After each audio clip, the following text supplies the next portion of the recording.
Especialista em matemática Rosicléia, você está vendo estes grãos? Pois sim, é um conjunto de pimentas.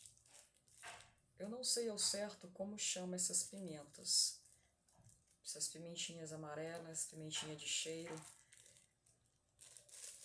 Elas são específicas para temperar alimento, que ela deixa num ardor na dose certa e um cheiro também. Eu comprei esse pacotinho, foi $3 aqui no Moju Pará, Brasil. Conhece? $3 esse pacotinho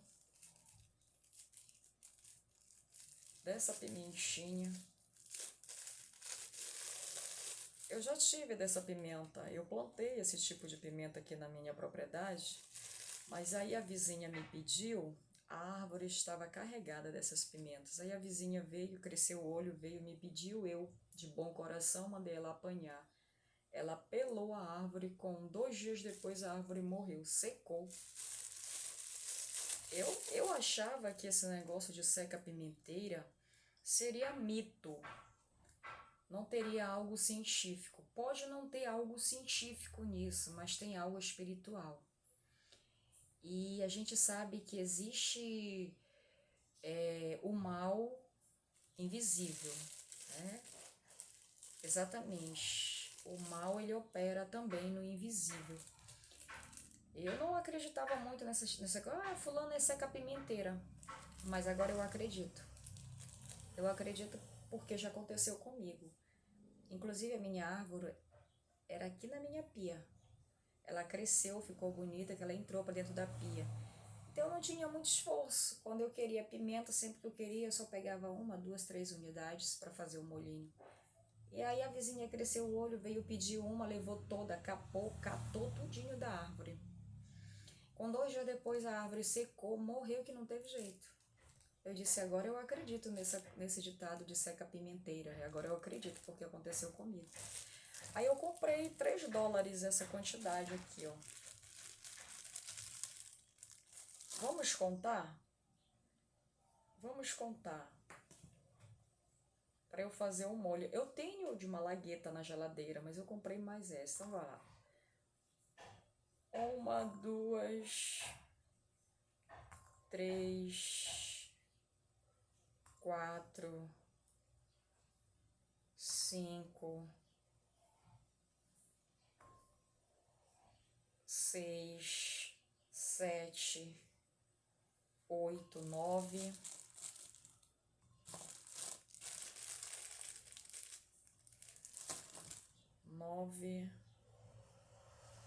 10, 11, 12, 13.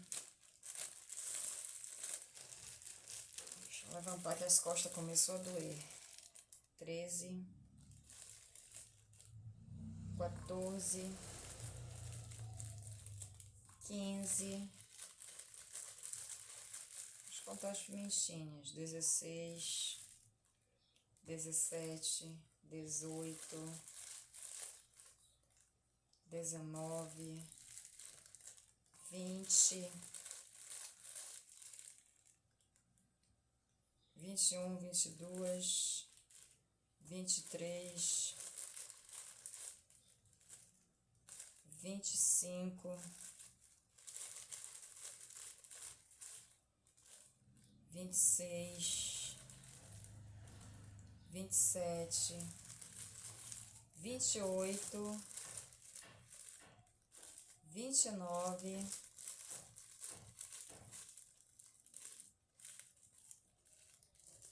30,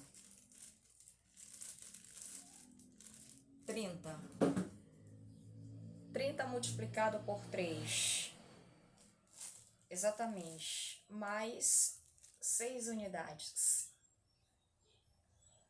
Então, estas são a quantidade das pimentas. 30 multiplicado por 3, mais 6 unidades, me restaram essas pimentas. Agora, nós vamos fazer um molhinho com ela. Vamos tirar todos esses cabinhos, que ela tem uns cabinhos, né? Vamos tirar esses cabinhos. Precisa tirar os cabos, será? Será que precisa? Deixa eu sentar. Vamos sentar aqui com a especialista em matemática Rosicléia, que as costas começaram a doer. Fazendo molho de pimenta aqui no dia 4 de janeiro, o primeiro molho do novo ano. Primeiro molho de pimenta do novo ano que eu estou fazendo aqui.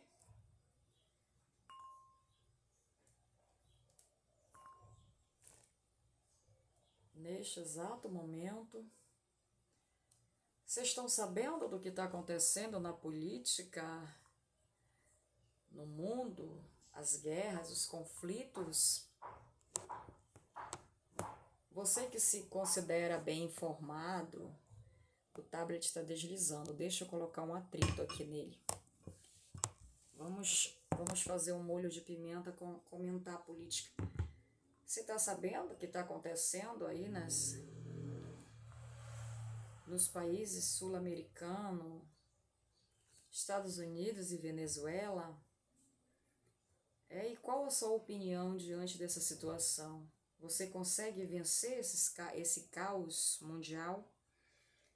Qual é a sua contribuição significante para mudar o cenário da miséria, da pobreza, da decadência política, social, econômica, moral, valores? Qual é a contribuição que você garante para o mundo em relação a essas questões? Você, como ser humano, qual é a sua contribuição que possa estar melhorando o país, como a Venezuela, por exemplo? Resolver os conflitos. Você, afinal de contas, a humanidade existe para quê? Você existe para quê? Vocês existem para quê? É uma hora dessa que a gente vê a importância de cada indivíduo. É uma hora dessa que a gente vê a importância de cada nação, a fraqueza, a força de cada nação. É uma hora dessas que a gente vê qual é a sua importância como indivíduo, como ser humano, como mãe, como pai, como avó, como avô, enfim. Como ser vivo, qual é a sua contribuição como ser humano para ajudar a Venezuela ou para combater as guerras entre as nações no mundo? Aí que eu quero ver a sua importância. É no momento desse que a gente vê a significação do ser humano. Qual é a importância do ser humano ou qual é a insignificância dele ou dela também. Não é? Eu sou educadora, ok? Eu sou educadora, sou serva de Deus e sou muito útil para o Brasil, para o mundo. Eu sou imparcial nas minhas resoluções. Então, como serva de Deus, como educadora, o que está acontecendo aí na Venezuela, inclusive o Brasil, a nação brasileira, ele pertence ao mesmo continente sul-americano. Só não habla espanhol, só não habla castelhano, né? Mas os problemas não ficam muito distantes um do outro, as questões sociais, não. Tá acontecendo com o vizinho Venezuela, o Brasil que se cuide, porque vai chegar com ele, né? Vai chegar com o Brasil. Claro, o Brasil não vai ficar omisso dessas questões, desses ataques. O Brasil, ele vai ser atacado, ele vai ser um país destruído também. Obviamente, vai sim. Então, só não se sabe quando, né? Mas já é um aviso, né? O que está acontecendo com a Venezuela aí já é um aviso pelas questões do petróleo, pelas questões econômicas, pelas questões do narcotráfico. Então, segundo a fonte da informação, a Record News, SBT, eu tenho acompanhado, eu fiquei até surpresa ontem, porque eu gosto de estar contemplado com os assuntos que acontecem no Brasil e no mundo. Eu fiquei surpresa quando eu liguei o aparelho de TV e estava lá a manchete. é que Nicolás Maduro estava sob o domínio americano, foi capturado, a nação venezuelana foi rendida e estava sob o controle americano, né? E segundo o presidente dos Estados Unidos, Donald Trump, a intenção de tudo isso, o objetivo de tudo isso, de ter rendido o presidente da Venezuela, de ter dominado o país, o objetivo é ajudar o povo, recuperar a Venezuela para os venezuelanos, né? Segundo a entrevista que eu vi, era assim que estava o título da manchete, né? A intenção era nesse sentido. Nicolás Maduro, ele é um presidente, embora a Venezuela funcione como um sistema de governo república democracia, republicano presidencialista, embora o sistema de governo possa parecer democrático, mas o seu presidente não é, ok? O sistema da Venezuela possa aparecer, possa que seja democracia, republicano, presidencialismo, se assemelhante ao sistema de governo do Brasil, mas o seu presidente não é. A gente sabe que Nicolás Maduro pertence à mesma panelinha, inclusive do presidente Lula.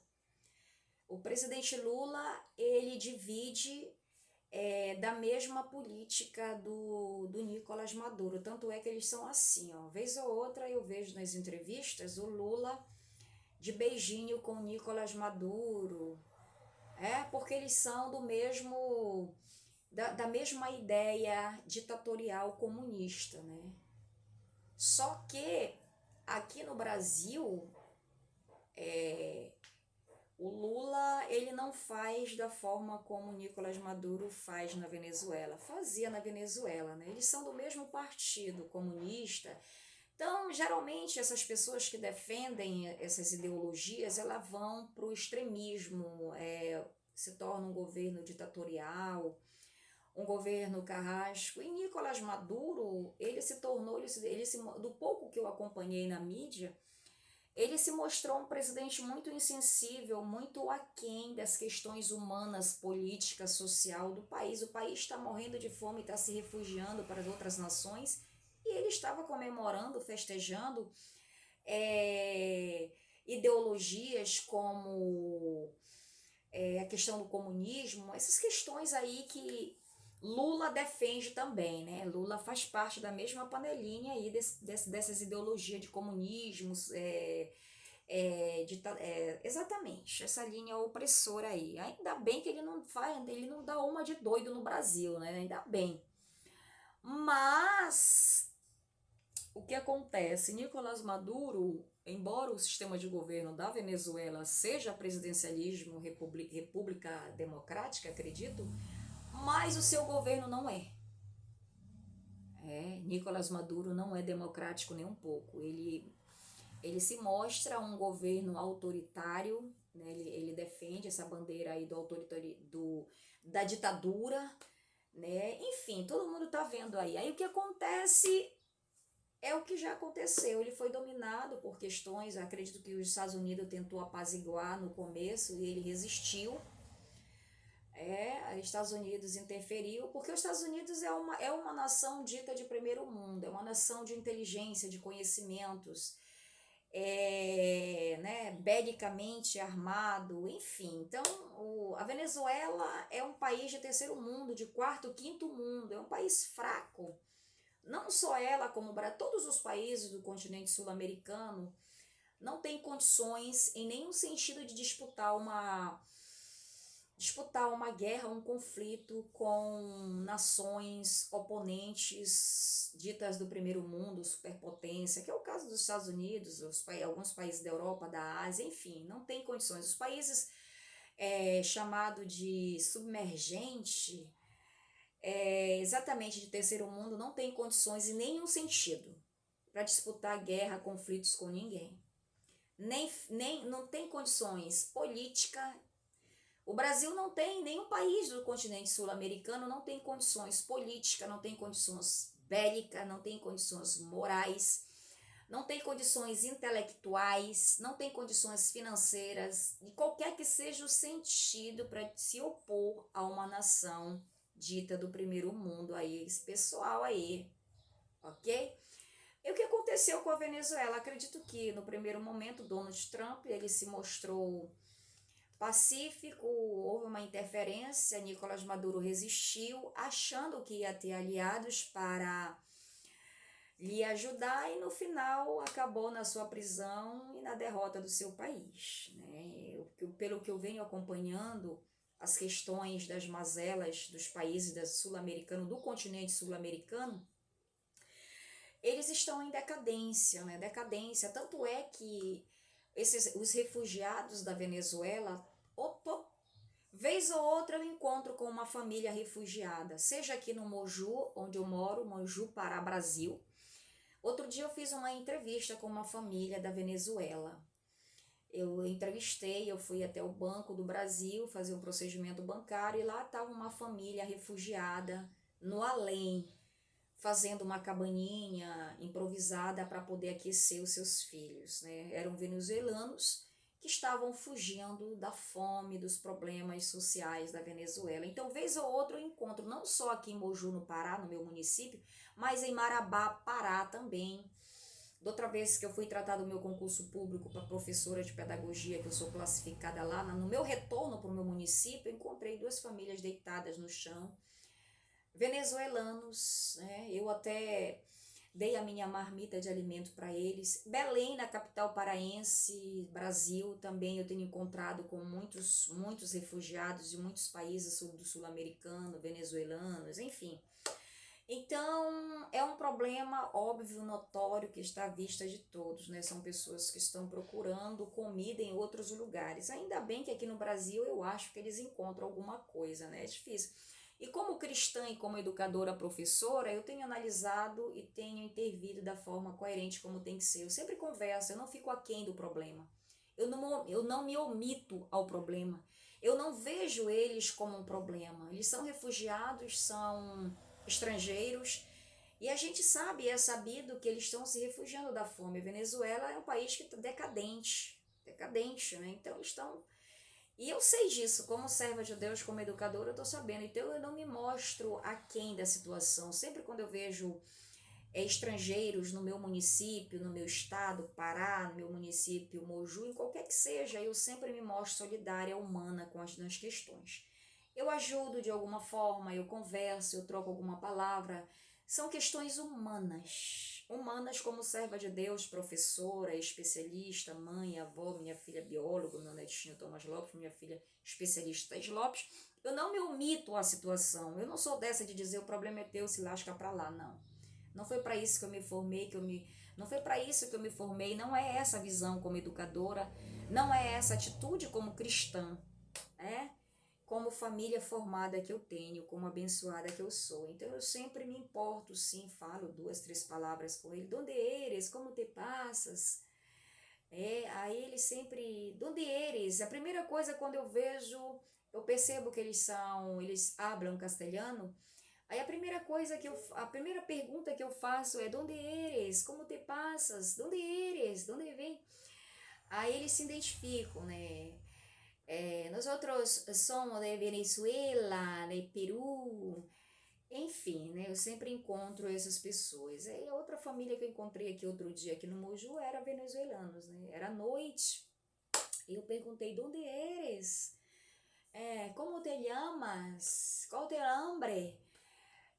Como te passas? Aí a senhora respondeu, nós somos de Venezuela. Aí, enfim, como ser humano a minha atitude é assim, né? Mas Nicolás Maduro se mostrou um presidente insensível diante dos problemas do seu país, né? E a gente sabe que os americanos, os Estados Unidos, eles fazem parte de um bloco econômico e eles fazem interferências em outros países. É o que aconteceu na Venezuela. Houve interferência, né, americana, acredito que no primeiro momento foi uma interferência pacífica, Nicolás Maduro resistiu, né, se opôs sem condições para se opor, né, sem condições para se opor, sem condições, tanto é que ele foi rendido, né, tanto é que o país caiu. Quando se rende o líder de uma nação, o país cai, não tem como, o país não tem como, né, o líder foi rendido, o país cai, e vai ficar no domínio de Donald Trump. E aí as questões, eu estava assistindo a Record News, e qual foi o objetivo que motivou esse domínio americano na Venezuela? Foram questões do narcotráficos, né? Questões do narcotráfico, questões de não sei do que, não sei do que. E aí, e outros motivos, tem questão do petróleo, há quem diga, né, essas questões do petróleo aí, etc e tal, mas isso aí é um comentário secular. A priori, o presidente foi rendido, a nação já está sob domínio, inclusive é uma humilhação para um presidente, para um país, ser dominado por uma outra nação e ter o seu povo rendido. É uma humilhação de certa forma, mas Nicolás Maduro está colhendo o que plantou, inclusive Maduro é o nome dele, então a fruta quando está madura ela é colhida, né? Veja só a contradição, né? Veja a contradição, é até um paradoxo, né? Chega a ser uma antítese ou um paradoxo na questão, né? Nicolás Maduro, ele ficou maduro, agora está na hora de colher, né? Então ele se mostrou um presidente insensível, né, aos Estados Unidos, ao poder dos Estados Unidos, né, belicamente. A coisa mais fácil de render um país é como os Estados Unidos fez. Os Estados Unidos fizeram. Os Estados Unidos fizeram. É a coisa mais fácil de render um país. Inteligentemente, a atitude mais fácil de se render um país foi da forma que o presidente Donald Trump fez. Donald Trump é um presidente perverso, ele é sagaz, ele é um presidente encrenqueiro, né? Ele fez um muro ali, dividindo ali entre Estados Unidos e México, que é para fazer, ele fez uma barreira que é para não ultrapassar, né? De certa forma. Mas é isso, né? Cada país é dessa forma. Então, Nicolás Maduro, ele foi capturado, ele foi rendido, ele foi perseguido, capturado, rendido, está preso, está no domínio americano, deve ser julgado pela corte americana, o que é mais humilhação ainda, prova-se o fracasso da Venezuela. Prova-se o fracasso da Venezuela, né? Ou se o presidente vai ser julgado na corte inimiga, né? Na corte inimiga. Então, prova-se que juridicamente Venezuela não tem, é fraca, é derrotada. Juridicamente é um país derrotado, fraco. Tanto é que Nicolás Maduro vai ser julgado na corte americana. E acredito que se o Donald Trump for inteligente, não é inteligente para o país manter Nicolás Maduro nos Estados Unidos. Não é inteligente para os Estados Unidos. Então eu estou dando aqui o meu aval. Aí Donald Trump, professora Rosicléia Moju para Brasil, eu estou te dando aqui, eu vou fazer uma conclusão das tuas ações políticas governamentais aí. Não é inteligente para os Estados Unidos manter o prisioneiro Nicolás Maduro na América. Não é inteligente. Não é inteligente. Então, qual é a atitude que os Estados Unidos deva tomar? A Venezuela já está rendida, todo mundo sabe, já é sabido. A Venezuela já está rendida, o seu presidente também, os seus presidentes, porque é vice e é presidente e vice, né? Então a Venezuela já está rendida, seu presidente já está preso, já está na mão do inimigo, já está sob o domínio americano. Tanto faz Nicolás Maduro estar preso nos Estados Unidos quanto na Venezuela. É inteligente que ele deva cumprir a sua sentença no país, no seu país de origem, Venezuela. Não é inteligente para os Estados Unidos. Aí, Donald Trump, aí vai aqui o meu parecer, a minha conclusão para ti. Não é inteligente manter o prisioneiro nos Estados Unidos. Não é inteligente manter o prisioneiro na América, ok? Que ele cumpra a pena no país. O país já está rendido, não tem para onde ele apelar, não tem para onde, não tem como socorrer Nicolás Maduro.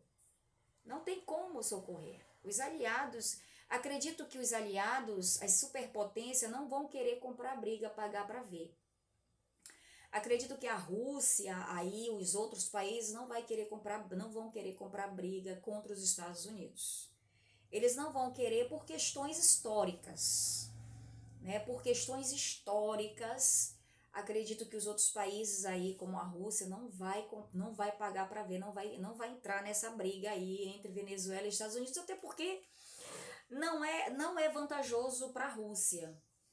Não é vantajoso para a Rússia nem para nenhum outro país fazer uma interferência agora em favor do Nicolás Maduro. Não é vantajoso.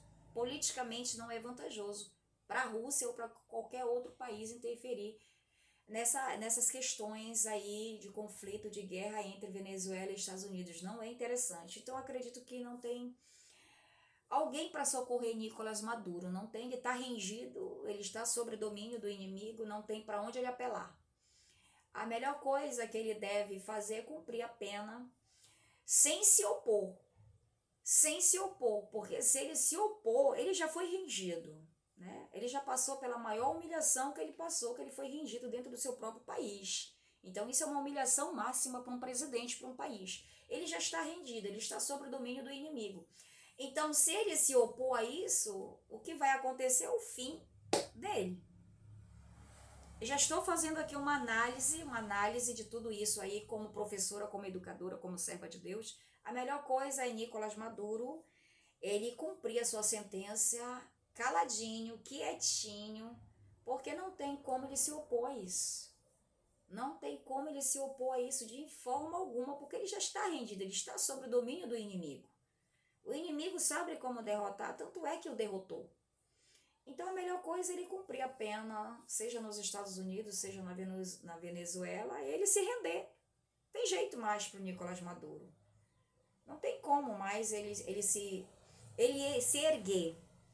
E não tem como se erguer da humilhação, não tem como ele já foi rendido, não tem como ele se erguer e não tem aliados para o defender, não tem quem vá defender Nicolás Maduro, não tem quem vai comprar essa briga contra os Estados Unidos. Não tem quem vá comprar essa briga com os Estados Unidos. O Brasil não é doido. Lula não é doido para se opor aos Estados Unidos. Lula não é doido. Ele tá velho, eu acredito que tá velho, mas não tá doido, né? Embora seja da mesma ideologia de Nicolás Maduro, Lula divide da mesma ideologia do Nicolás Maduro, mas ele não é doido de se opor contra os Estados Unidos. Ele não é bilé da cabeça dele. Então, Nicolás Maduro, meu querido, cumpre aí, você já está rendido, você já está sob o controle inimigo, então cumpra caladinho, direitinho, que é a melhor coisa que você faz, porque você sabe que se você se opor, você já está rendido, não tem para onde correr. E se você se opor, é pior ainda, né? Então, e não é inteligente Donald Trump, presidente das Américas, dos Estados Unidos da América, não é inteligente para os Estados Unidos manter o rendido no controle do seu território, da sua nação. Não é inteligente. Então, que ele devolva o prisioneiro para a sua nação, que ele cumpra a sua sentença na Venezuela. Ok, Donald Trump? É exatamente, é aquela coisa, é aquela colheita, a lei da semeadura, né? Quem planta, colhe, né?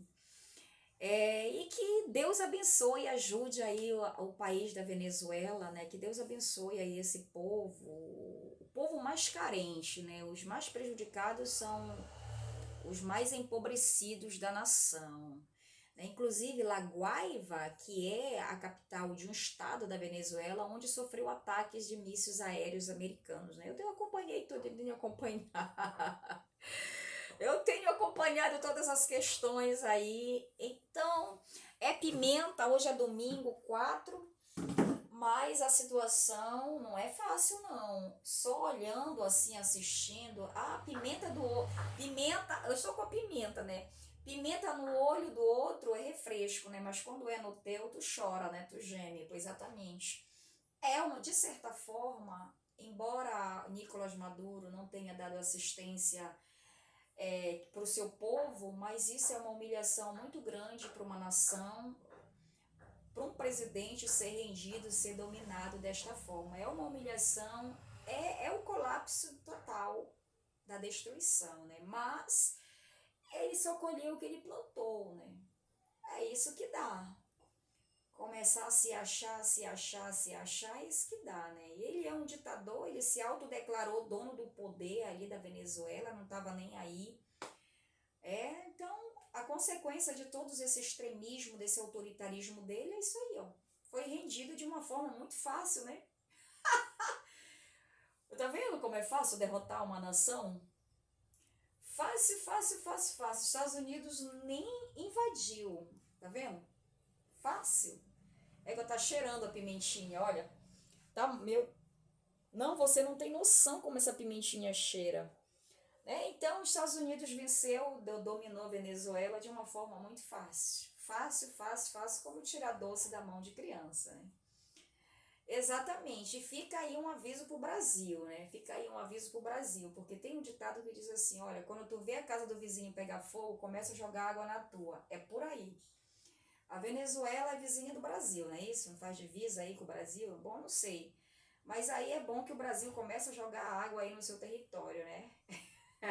Para não sobrar para ele, porque não adianta querer. Exatamente, não é a melhor coisa não se envolver. Mas aí o Brasil não vai ficar omisso, vai chegar a vez do Brasil, vai ser até. Exatamente. O Brasil, de certa forma, vai ser atacado, ele vai ser rendido em algum momento também. Não é só a Venezuela, não. Vai sobrar para todas as nações aí. Vão sobrar. Salmos primeiro, eu vou continuar o meu molho, mas você não tem noção como tá cheirando essa pimentinha, ó.